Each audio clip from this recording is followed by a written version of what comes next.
Extended version, The Errors and Contradictions in the Quran.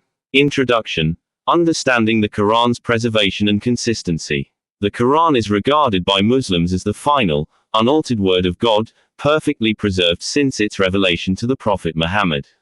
However, when critically examined, numerous issues arise regarding the preservation, transmission, and consistency of the Quran. This extended version seeks to uncover and analyze these inconsistencies through a detailed review of Quranic errors, contradictions, and historical events that raise doubts about the Quran's claim to perfection. Using sources from Islamic tradition, historical evidence, and Christian apologetics, particularly the work of scholars such as Dr. David Wood, we aim to address these concerns and present a comprehensive understanding of the Islamic dilemma surrounding the Quran. 1. The preservation of the Quran, inconsistencies in compilation and standardization. One of the most significant issues surrounding the Quran's preservation is the compilation process and the question of whether the Quran we have today is the same as the one revealed to Muhammad.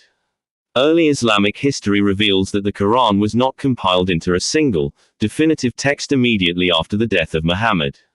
Instead, it existed in a variety of forms, with portions memorized by followers and others written on different materials like parchment, bones, and palm leaves.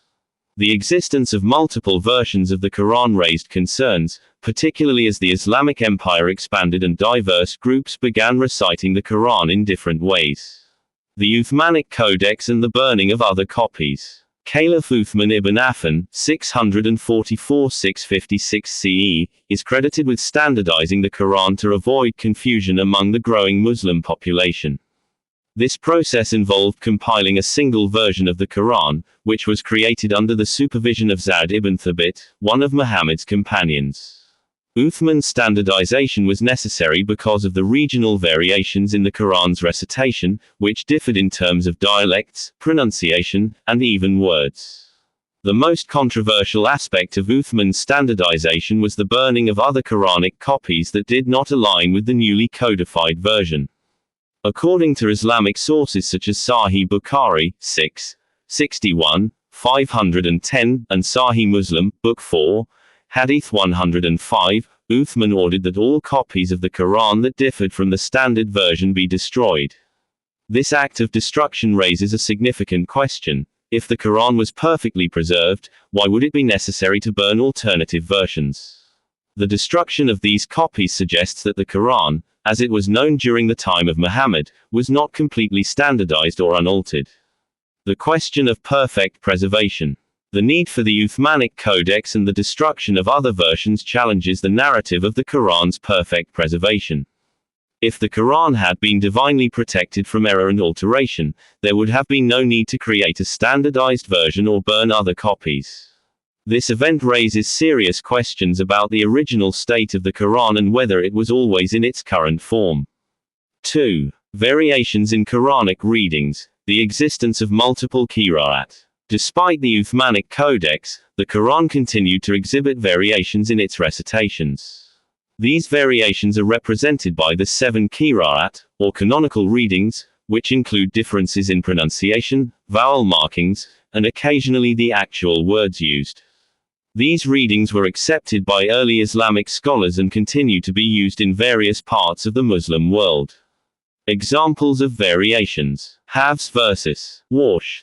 The most widely used reading of the Quran today is the Hafs recitation, which is prevalent in Egypt and much of the Muslim world. However, in places like Morocco, the Warsh recitation is preferred, and there are notable differences between the two.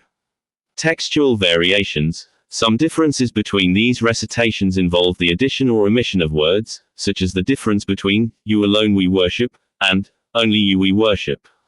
While these variations are minor, they still challenge the notion of the uniformity of the Quran's transmission. The existence of these differences over time contradicts the idea that the Quran has been perfectly preserved without alteration. If the Quran was perfectly protected by God, these variations would not exist, and the recitation would have been uniform across all Muslims from the beginning. 3. Theological and doctrinal contradictions in the Quran. The Quran is often seen as the infallible word of God, yet a closer examination reveals numerous theological and doctrinal contradictions. These contradictions undermine the consistency and divine nature of the Quran, especially when compared to its teachings on key issues such as creation, salvation, and the nature of God. Contradictions regarding creation. The creation of man. In Quran 32:7, it is stated that man was created from sounding clay, or dry mud. However, in Quran 96:2, it mentions that humans were created from a clot of blood. These two accounts present vastly different descriptions of the origin of human beings. Additionally, in Quran 3:59, it is said that God created Adam from dust, while in Quran 38:71-72, the Quran claims that Adam was created from clay. The inconsistent descriptions raise questions about the literal truth of these statements. The creation of the universe. Quran 41:9-12 describes the creation of the heavens and the earth in 6 days, whereas Quran 2:29 appears to imply that the earth was created in just 2 days, leading to a contradiction in the timeline of creation. Furthermore, Quran 21:30 states that the heavens and the earth were once a solid mass, before God split them apart, which is inconsistent with the modern scientific understanding of the origins of the universe and the formation of celestial bodies. Contradictions on salvation. In Quran 4:48, it is stated that God will not forgive shirk, associating partners with God, but in Quran 4:116, it is implied that God may forgive anyone, except those who die in shirk. These two verses present conflicting views on the nature of God's forgiveness. Quran 2:286 suggests that God does not burden anyone beyond their ability to bear, but other verses like Quran 9:111 speak about punishment and reward in terms of personal sacrifice and the severe consequences for those who disbelieve. The contradictions create confusion about the nature of God's justice and mercy. 4. The historical inconsistencies in Quranic narratives. In addition to theological contradictions, there are also significant historical inaccuracies and anachronisms in the Quran, especially in relation to figures from Jewish and Christian traditions. The story of Pharaoh and Moses. In Quran 10:90-92, the Quran recounts the story of Pharaoh's drowning during the exodus of the Israelites, claiming that Pharaoh's body was preserved as a sign for future generations. However, there is no historical or archaeological evidence supporting this claim.